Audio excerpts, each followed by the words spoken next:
Hello, viewers. Welcome to yet another episode of Hard Nuts with Love Speaks. And as you know, this is a program that x-rays varieties of topics ranging from politics, relationship, life issues. And yes, recently we've been talking about politics, student politics. And you would want to ask, why always that? Yes, the previous ones we always invite people that are either aspirants or just regular students.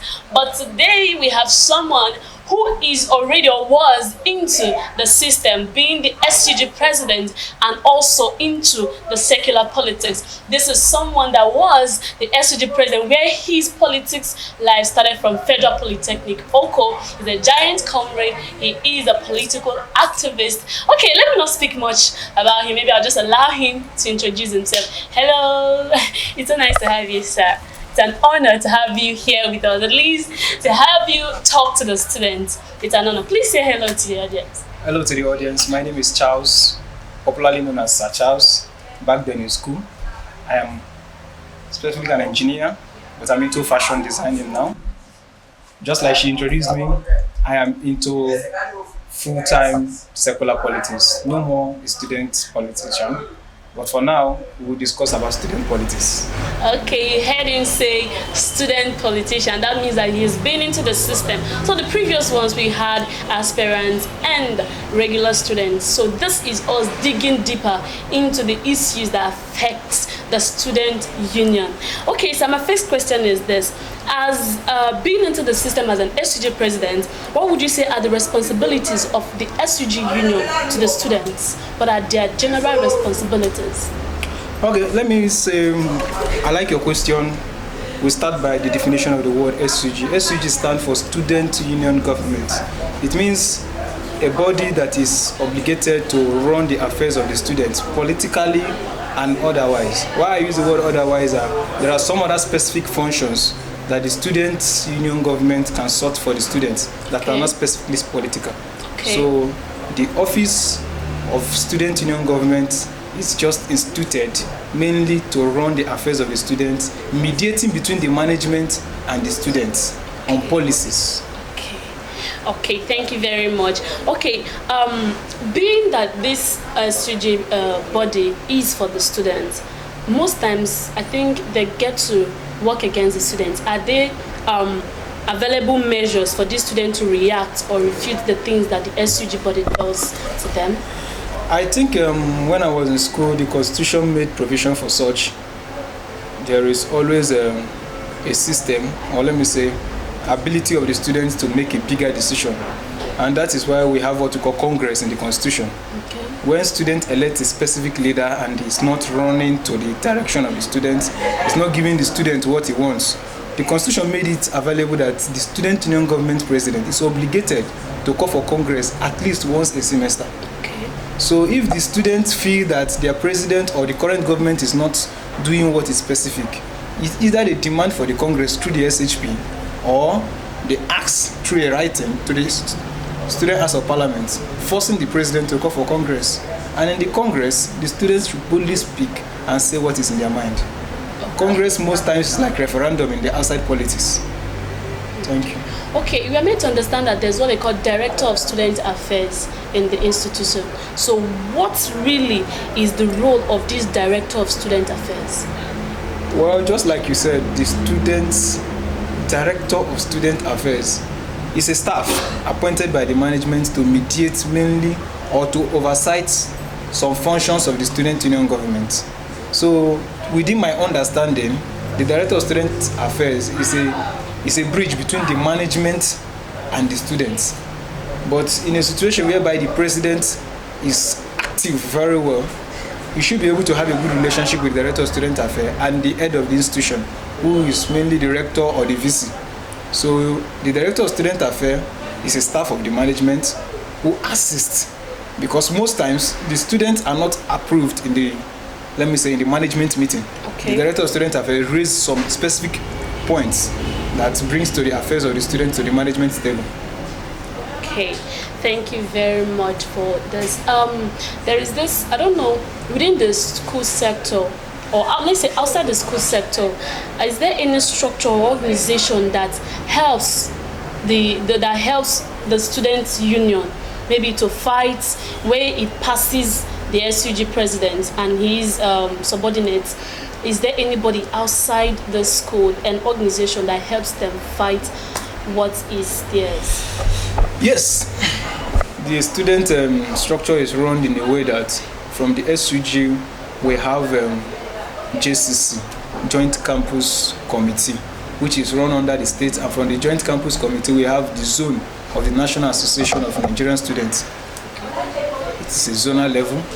Now we have 6 zones in Nigeria, so we fall under Zone F, which is Southeast. Then from there we also have the national body, which is the National Association of Nigerian Students. We also have the international body, which is the African Congress of African Students and the World Congress for Students. So these organizations can assist the student union government when it is specific that the student union government cannot carry the responsibility. But on one ground, most times the student union government or the leaders might be weak. Sometimes it is the activities of the student union government that even applaud these people to come in. For example, during my time when I was contesting for election, you would have read about it. I used NANS to sort some of these issues. They came in to oblige between the management and the aspirants. But when I got into office, leadership took over. They did not come. The reason is because the student believed in me and the government stood on its ground. Even when we had issue, we were able to sort it out individually. NANS never came to my school because we were able to meet the obligation of the students. Okay. Thank you very much. Okay, another question is this. We see you've been in the office and you've known how these things run in there.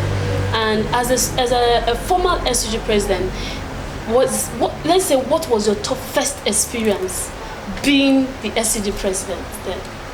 Well, the toughest decision or the toughest experience being an SUG president is the ability to leave power. You see, power is transient, and most importantly, we know that humans love power. My tenure was cut short for 4 months. There is nobody that will be happy. That is true. Cut short. I was supposed to be in office for 11 months and 2 weeks. Okay. But due to circumstances, I wouldn't blame anybody. Our tenure was left for just 4 months. And in that 4 months, I also tell you that we ran the government for 1 month. Because within 1 month we came into office, we started our exams. So you don't expect a serious student to be running politics at the same time running his exam. So I specifically say that we ran the government for 1 month. But we stayed in office for 4 months, which was very, very, very short for us to make enough impact in the student's life. But I'm also happy that within these 4 months, the students were able to say we did our best.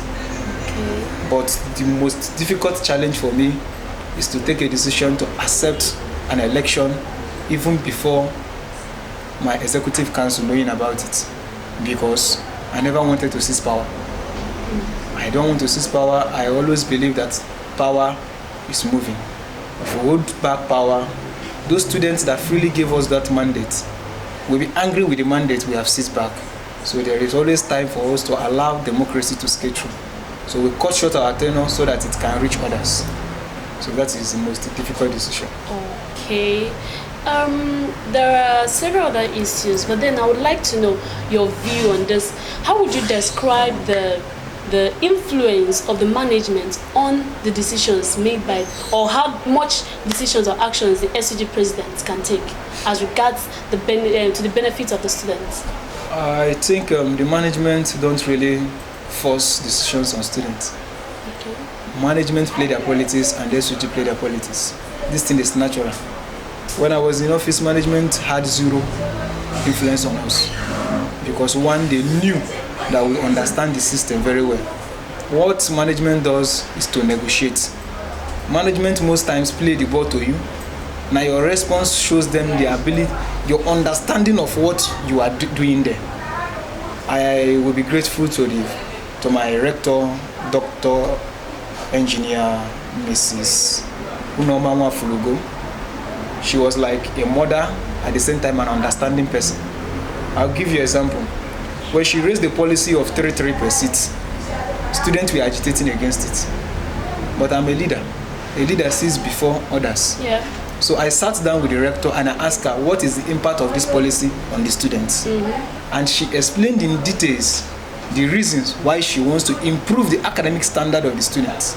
So our target is to improve the academic standard, not to punish the students.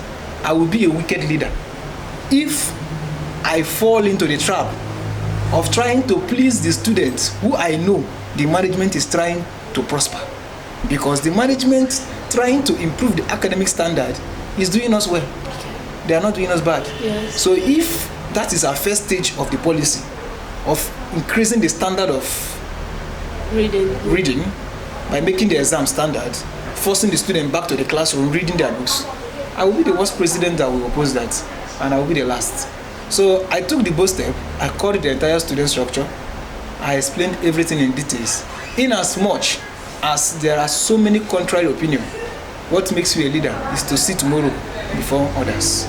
So I saw that if the rector can maintain the policy target, she could head to a better direction of increasing the standard, improving the standard of academics in Federal Polytechnic Ikoko. Okay. So that was the major reason why we accepted the policy. Just like I said, she never forced it on us. She convinced us. We spoke to the students. The students could not give us a contrary view. Rather, they were not satisfied, but they could not give us a better option. So we'll go with the option available. Okay, thank you very much. My next question is regarding the maybe the forthcoming SUG election. What are the various mistakes you think students or where students are getting it wrong as per choosing who their leader would be or who their next leader would be? I think from my introduction, I told you I'm no longer interested in student politics. I know, but the reason is because I know where my mindset is now. My mindset is in the secular politics to join the next generation of leaders. But if you are to draw me back, I think the students have to go back to the drawing board. Selecting a leader is one of the most difficult tasks because you are engaging your future, your decision to a certain person for a period of time. Once it is not gotten right, it will remain wrong till the end of that term. So let me leave you with this word. The test of democracy is the ability of the people to choose good or bad what they look to in future. So if the student of Federal Polytechnic Ikoko wants a better leadership than what they have, because there is always room for improvement, yes, I think the best idea is to go back to the drawing board, listen to the aspirants. Okay. Open up their mind, ask them questions, and see who have a better plan. It is in those questions that you will know who is willing to chicken out when the pressure is high. You know, politicians will always have a way to convince you, but only few politicians have a roadmap of how to dodge those problems coming. Very few. So I think I wish the students very well in their next coming election. They should make it as a bold decision. Come out in mask. If we have 10,000 students inside the school and 10,000 students decide to choose the president is chosen by the masses. And whoever is chosen is the leader. Whatever decision it takes, we take it. That is how it's supposed to be. So I call on every sector of the institution, class reps, departmental presidents, journalists, upcoming journalists, bar association, Rotary Club, and most importantly, the traditional institution there, which is the Igwes. They should all put their heads together. Leadership is all about going to the drawing board and consider whoever that's aspiring, whoever they think is the best candidate. So doing, we should be able to have somebody that will represent the students very well. All right, ladies and gentlemen, it has been an interesting and amazing time with this comrade. Please stay with us as we go on a short break. And before we come back, please don't go anywhere. Stay tuned.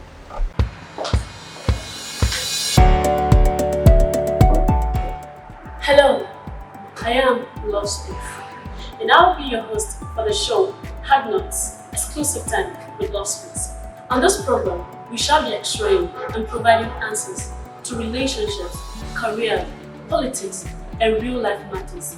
This program shall provide answers to things that bothers human interest, everything that encompasses what gives you problems, what bothers you. People facing depression, people who are facing real life matters that affect humans.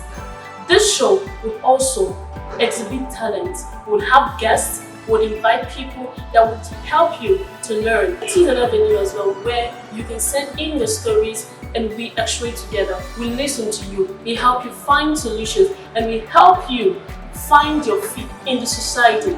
We have the ears to listen to you. We have the mouth to speak for you. We have the heart to entertain you. We have the heart to accommodate all that you have to share with us. But don't forget that you can also send in your stories to us via any of our social media handles, WhatsApp, Facebook, Instagram, or even Twitter.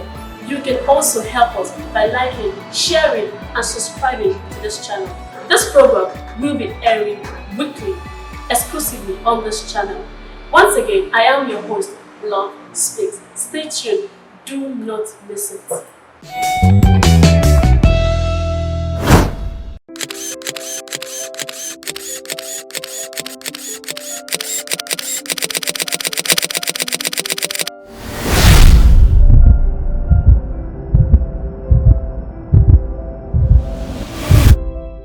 Welcome back, and I hope that you are having an amazing time with us. Okay, my next question is this. When the process is wrong, the product is also wrong as well. Now, various schools are being alleged of moving on with online voting. And being a former SUG president, what is your submission to this? Is it a positive development or is it a bad development? Well, I would say we are going digital. The world is going digital. But the process or when going digital becomes a challenge. For example, I will start with my former institution. If you must go digital with every process. You can't be talking about online voting where the students are manually submitting their files. We should open a site. Everybody should submit everything online. We should do every process online. So if you are suggesting that we should go digital with the election, we should also go digital in paying school fees, go digital in writing exams, go digital in submitting projects. Yes, so that we know that our institution will now be called the Digital Polytechnic. So each of the schools that are talking about going digital should also consider going digital with every other process. Because having digital system is good, but using it in a positive direction that affects the student positively is also good. I'll give you an example. Some students who have graduated, after 4 months, are still looking for their results. Some are even having issues of their files. Then why are we going digital when we are having manual and analog process? So coming to the election issue, I have served in a JCC, Joint Campus Committee, even before I became SUG president and after I became SUG president. Joint Campus Committee should immediately have a committee that reviews this election process. If they are really working with the Association of Council of Union Presidents, going digital is not bad, like I said, but when you do it, matters a lot. I heard of Uli, Unizik, and Oko talking about online voting. Yes. If the students or the voters lose faith in the election process, you can never have a good leader. Okay. It is not possible for students to go and vote for somebody they are not sure of the outcome of the election. I will give you an example. During my time, when the issue of e-voting came in, I rejected it. First, because it was against the Constitution. I strongly said to myself and to my team, if I come into a process that is not constitutional, I am an unconstitutional president. So I rejected it. I did not take up arms. I only wrote to the management, to the necessary body, telling them clean and clear that I will not be part of a process that is not constitutional. So when NANS came into the argument, they argued on the fact that it was not constitutional. Okay. So the management, like I said, the rector always listening, she saw that we have a point. She accepted an open system election. And I tell you the truth, if that election went through with e-voting, I am not sure I would have emerged as president.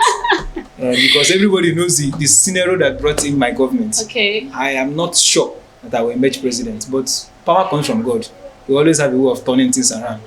So the issue of online voting, I think the students have the choice. I also believe there is constitutional review now. If there is constitutional review and the students include or accept that they should include online voting, it's a decision. I'm no longer a student. I don't have business with student politics. But if the students say no, I don't think anybody have the power to reject it. Constitution is made for the people, not for an individual interest. So, And it is easier to rig such election. You are right, because we have 70% computer illiterates within our environment, especially in Africa here. Even those who studied computer science might not understand the rigging system. Politicians always want a way to get into the office. But I want to remind anybody that is contesting an office, if the process that brought you in is wrong, you can never be a good leader. Like, have the best plan. As far as the process that brought you in is wrong, yes, you can never be a good leader. Most times, the challenge I had in office was contrary view when we want to do something. But I always refer to the students that voted for me. I will say, the 1,000 above students that suffered for me on the election day, those persons sacrificed their life, even against high political tension. They came in and they said, no chance, no election. Those persons are the people I look up to, not to anybody. So I strongly believe that once the process is wrong, no matter how good you are, the plan, the roadmap, every dream, you can never be a good leader. So the issue of online voting solely depends on the aspirants, the management, and the incoming, that is the current government. Yes, okay. The current government has a role to play so much. Okay. A president has the right to protect, in short, he has the obligation to protect that constitution to the core. You cannot be a president and an election is done outside the constitution and you keep quiet. During my time, when there was time for election, some students were disqualified. I called those students, those aspirants, and I asked them what were the reasons why you were disqualified. And they could not give me a viable reason. Immediately, I met with the head of the security in the school. I met with the DSA, the Director of Student Affairs. I met with the CIEC. And I made sure that those students were reinstated. Because what I passed through as an aspirant, if I allow others to pass through it, I have failed as a president. So they were reinstated and they contested the election. Whether they won or not, it's not of my business. You've done your part. It is not of my business and it can never be of my business. What is there is for me to run a decent election, hand over and go in peace. And that is the most important thing. So the issue of e-voting is solely depending on the students, the management, and the current government. Thank you very much. Thank you. Okay, the next question would be 80 to 90% of the promises some of these aspirants make before assuming office, that is if they get to win, we find out that they don't get to meet up. Even having so much time, they don't get to meet up, or they don't carry out almost all their promises. They get to change in most cases. What would be your submission to this? Very technical question. You see, we have leaders and we have rulers. Okay. We have those who planned to be there and those who got there because some other person suggested that the office might fit them. Let me give you an example. In each of the offices I have occupied to date, I have already foresaw myself almost 8 to 1 year before that time. I started telling my friends that I will be president back in my ND days. 2 years IT, and I came back to struggle for that election.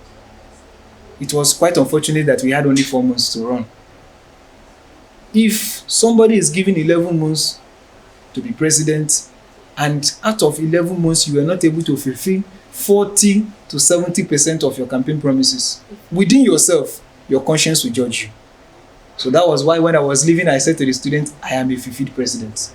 Because I never made a promise out of the context of what I know I could fulfill, because I already saw that 4 months might be what I will have in office.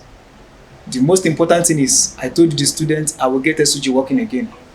And we brought back that confidence in the students that SUG is working again. The students were able to come to us to say they have this issue or not. They were able to say we can challenge our results. They were able to say police can no longer intimidate us, illegal arrest. They were able to say if we have carryover, we can be able to challenge the process because they saw that they have a government that can intercede between the management and the students. The confidence was back. The SUG was working again. And that was the promise, and that was what we kept. Okay. So the issue of students not keeping to their promises, it is not easy to be a leader. Getting to that office to protect the interests of 25 to 30,000 students, it's not easy. Everybody have their contrary opinion. At the same time, also know that the management is on the other side, trying to meet their own interests, because the management have their interests. So if management raise a policy, the SUG want to counter the policy. It takes students who back their presidents very well for him to stand. I will give you an example. If there is a policy released by the management and the students are backing their presidents very well, there is much confidence in the SUG. To do. It is always very easy for the president to stand firm. But if the president knows that he's not getting the backing, it's always a chances of him slipping off. And the management also might not be willing to throw such policy if he's having the full backing. So these are things you consider in leadership. Let me give you another example with Nigerian context. There's a policy the governor of Anambra State might release for or against the people. If the people of Anambra State are working with the governor, fine, you see the policies coming out. But if the people of Anambra State are not fully in support of the governor, maybe you got his office through online court, I promise you the government will be afraid of the policies, because you will see agitators, you see people who want to make name for themselves. They will come out and protest against those policies for the government. The government don't want long process. They want the government to be running, so they consider policies that people can accept. So in the situation of SUG, I think the strongness of the union depend on the policies they receive. Okay. That is the most important. Okay. Thank you very much. Okay, the last question, I know this has taken us a bit of a time. The last question I would like to ask is, are there personal challenges an SUG president faces? Maybe coming from the management, are there personal challenges such a president will face? Maybe being an active president, does such a president face personal challenges? In every office you occupy, you always expect challenge. As an SUG president to lead 30,000 students and you are not expecting a challenge, you are not serious. In short, expect challenges in every angle: spiritual, academical, financial, and political. These challenges must come. Right within your SUG, right within the government, the challenges will come. The executive, the house, the judiciary. Those are what I told you earlier. I said the management might not force it on them, but management play their politics. What if, for example, you are not playing with the management Exactly. and you are not able to negotiate your way through with your house? The house will rise against you. It is natural. This is politics. I don't see it as something bad. During my time, I worked with the house, but I never lobbied the house. I worked with the house, but I never lobbied the house. Whatever thing we want to do, we send to the house will return, will follow due process. The only thing I was very certain was that we said from the beginning we will not stain our hand, and we will refuse to stain our hand. So financially, when you as a president, you are sure that the financial account is up to date, you have the people by your side, you are doing what they want, why are you afraid? You shouldn't be afraid. Even the house members will be happy. Though there are people that have vowed that they can never support you, whether you are good or bad, it is natural. So as a president, academically, you will face a big challenge. Okay, yes, that aspect. Academically, yes. you are going to face a big challenge. Okay, what are they? It takes special grace of God for you to skate through academically. Naturally, you will have this hatred from your department, not from the student though, but That you know is, the you're people I'm not talking dancing about. to their tone. Yes, Yes. I get. Naturally, you have this hatred from the department. Secondly, time. Leading the student is not easy, especially when you are committed to the core. Time to read is going to be another challenge. And people now expect you to perform extraordinary, forgetting that you are just an ordinary student like them. They want you to be the best in your department. They also want you to be the best president. It's not going to be easy. Leaving that, you're going to come spiritually. You have to be very prayerful if you're a Christian. If you are an African traditionalist, you have to be very strong in your tradition. Even if you're a Muslim, you have to also be prayerful. So spiritually you have to be set, because leading students and leading within the management, you must offend some persons. For you to get through to what you want, you must match some toes. Whatever that comes after it becomes your battle to face. Then financially, I will say that the student union government is financially stable, but they are not funded very well. Yes, funded in the sense that the president or the process of dispersing fund is not easy. So you don't expect a president who is having an emergency to travel to rescue a student depending on a bus that is not functioning. If you go to somewhere like Uli, the president is given 2 vehicles. Yes. SUG president? Yes. 2 vehicles? The SUG president, when I was there, had 2 vehicles. Personal? Yes. One from the SUG and one from the management. Wow. Because of emergency. Remember, this is the #1 student. You don't expect him to give you an excuse as a student that you are being illegally arrested, that he doesn't even have a vehicle to come and rescue you. Okay. You should be angry. We had such situation. As an SUG president, I don't have a vehicle. What do you expect me to do? Use keke. I will start to search for necessary means. Okay. But those things are challenges. As an SUG president, the moment you become a president, your financial level changes. Students expect much from you.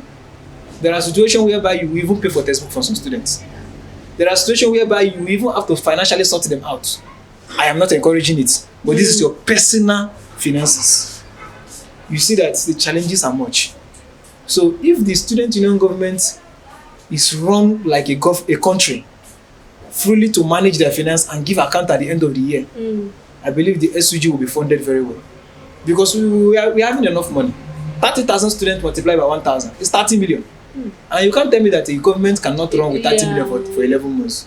They should run and give a befitting project to the students, pay themselves salary, and run good system for themselves. But on the ground that they did not misappropriate the fund, because EFCC will catch them someday. It is natural. So the challenges are numerous, but a prepared president, a prepared leader is prepared with every roadmap to surmount all of them. So I think that's the. Thank you very much. It's been an amazing time picking on your intelligence and your wisdom as regards this SUG politics. Hello viewers, I believe you've seen how the whole thing is playing down. You being a student, what role are you playing? Being an aspirant or being the electorate? What role are you playing as to what you're going to give out to the students as a leader or whom you're choosing as your leader? And we also hope that this message goes out to both the students and the management of various institutions in Nigeria to let the student union government function as they ought to, not manipulating them or making the stay for them stressful and strenuous. Thank you very much for joining us on this program. I'm so happy to have you again. Thank you very much. And dear viewers, please do not forget that we had here Giant Comr Charles Onuorah, a one-time SUG president of Federal Polytechnic. He's also a political activist. Okay, thank you very much. And please, while we come back with another video, please subscribe to this channel, like, comment, and please share to your friends. Thank you very much.